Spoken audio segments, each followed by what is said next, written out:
Makarna ne kadar yemişim çok. Kuruysa top ver.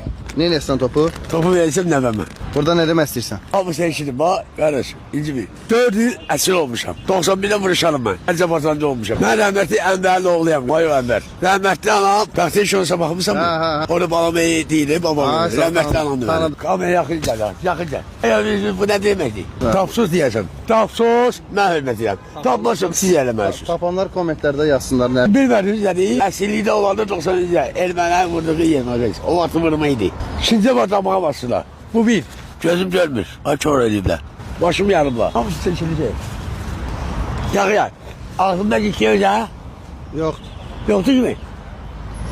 Paylaşıyorsa bakmışsınız. Rahmetli Şeyh'imize çektiği. O benim hakkımda seçilip. 3 ay 4 Ermeni verdiler aslında değişildim. 93'te, 91'de başladım ha. 94'te Ağdaya'da olmuşam. Keşfetsi. İmdörüne yanıldım yine 6 ay. Stapana